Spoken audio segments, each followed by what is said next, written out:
조갑제 TV 시청자 여러분 안녕하십니까? 2024년 10월 20일 오후 4시 41분입니다. 내일 있을 윤석열 한동훈 회담에서 전국의 돌파구가 나오지 않으면은 윤석열 대통령이 2016년 박근혜 당시 대통령의 길을 걸어갈 가능성이 높아지고 있습니다. 윤석열 대통령의 최근 지지율 22%는 2016년 같은 시기, 즉 2016년 10월 박근혜 당시 대통령 지지율보다 오히려 낮습니다.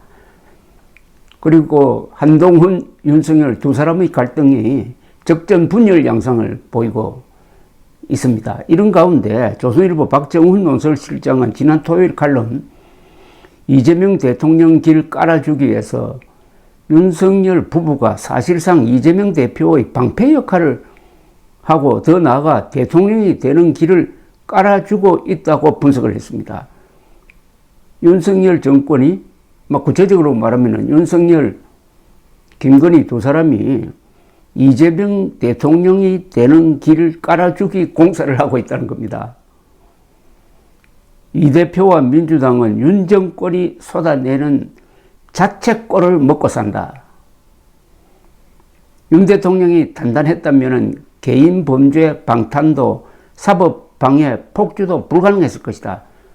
즉 두 사람이 이재명, 윤석열 두 사람이 일종의 적대적 공생관계인데 이 적대적 공생관계의 끝은 이재명 대통령 만들기가 될지 모르겠다는 지적입니다. 박정훈 실장은 검찰의 도이치모터스 주가 조작 사건 관련 김건희 여사 불기소 결정을 비판을 합니다.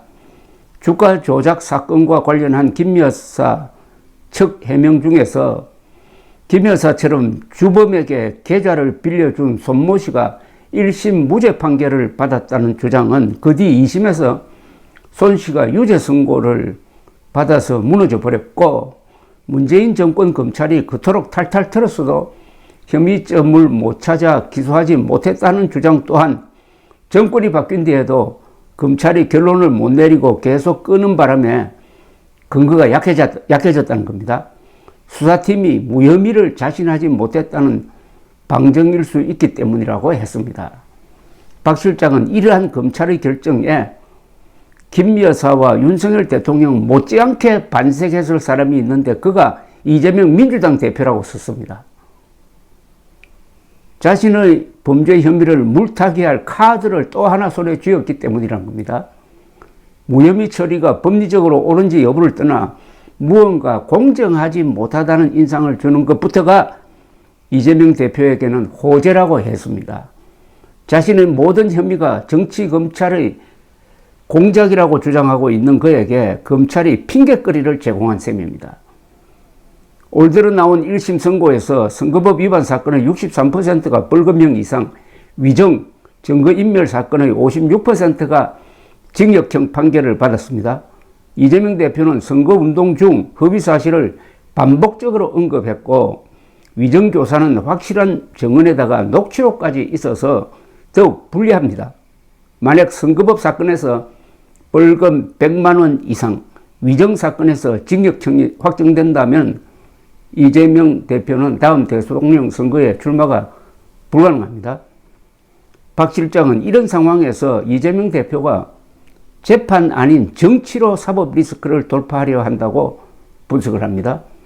재판으론 불리할 것 같자 재판정 밖에서 싸우겠다며 거대 야당을 개인 범죄 방어에 동원하고 국회 상임위를 방탄 무대로 만들었다고 했습니다. 이 대표 1인 정당이 된 민주당은 검사들을 무더기 탄핵 소추하는가 하면은 재판부를 향해 국민적 저항 운운하는 협박까지 서슴지 않고 있습니다.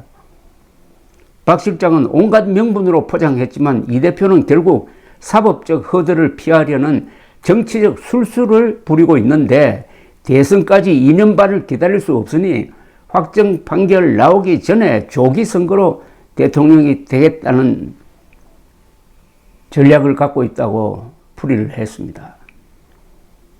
놀랍게도 이런 이 대표의 전략은 먹혀들고 있는데 의회 시스템을 범죄 방탄의 난장판으로 만들었는데도 여전히 지지율은 높고 선거만 하면 이깁니다. 참, 왜 이렇습니까? 이재명 미워하는 마음보다 윤석열 미워하는 마음이 더 높다는 이야기죠. 왜 그렇게 됐느냐? 두 가지가 가장 크죠. 김건희 여사 문제, 그리고 의료 대란을 일으켜서 보수의 핵심인 의사들을 악마화한 것. 이게 총선 대패로 이어졌는데도 유턴하지 않고 계속 그 길을 가고 있는 윤석열, 결국 이재명의 가장 든든한 호위무사는 윤석열 대통령이다. 이런 취지의 이야기입니다. 법원마저 정치 압박에 주눅든 기색이 엿보인다고 했습니다. 박정훈 조선일보 논설실장은 이 대표 선거법 사건의 판사는 1년 6개월간 재판을 끌다가 돌연 사표를 내었고, 구속 적부심 담당 판사는 혐의가 소명된다면서도 정당 대표라는 이유로 영장을 기각한 점을 지적을 했습니다. 이런 상황이 계속된다면 대장동, 백현동 대북 송금 사건은 고사하고 선거법 위정교사 사건마저 대선 전에 대법원 판결이 나온다는 보장이 없다. 그렇다면 이재명 대통령 후보가 등장하고 당선된다면은 그 뒤에 어떤 상황이 전개될 것이냐. 미국의 트럼프 재등장과 비슷한 상황이 아닐까 하는 그런 전망을 낳게 합니다. 박정훈 실장은 역설적으로 그런 이재명 대표를 도와주는 사람이 윤 정권이라고 했습니다. 주가 조작과 명품백 사건을 무혐의 처리함으로써 공정성 시비를 자초하고 정치 검찰 프레임에 명분을 주었다는 겁니다. 국정 개입, 비선 의혹이며 정치 브로커와 맺은 수상한 관계 등이 끊임없이 불거지는데도 김 여사 문제를 단속하지 않고 방치하여 공격 소재를 제공하고 있기 때문이라고도 했습니다. 지금쯤 정치판을 휩쓸었어야 할 이 대표의 사법 리스크 이슈를 정권 심판론이 덮고 있습니다. 윤 대통령이 쏟아내는 자책골을 이 대표와 민주당이 먹고 산다는 표현까지 했습니다. 박정훈 실장은 윤 정권이 단단했다면 방탄도 사법방해도 통하지 않았을 것이라고 했습니다. 그러면서 이렇게 마무리를 하는군요. 각종 대통령 적합도 조사에서 이 대표는 한동훈 대표와 격차를 더블 스코어로 벌렸다. 이대로 선거를 치른다면 뻔한 승부가 될 것이다. 지난 대선 때 이 대표를 패배시켰던 윤 대통령이 이제는 이재명 대통령의 끼를 깔아주고 있다. 아이러니다. 윤석열 대통령이 이재명 대통령 만들기 선거 본부장쯤 된다는 이야기 아닙니까? 이런 조롱이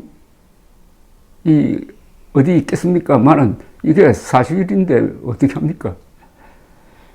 윤석열, 김건희 부부가 결과적으로 이재명 대통령 만들기에 힘쓰고 있다는 의미인데, 박 실장은 이 칼럼에서는 김건희 문제보다 더 심각한 의료 대란은 언급하지 않았습니다.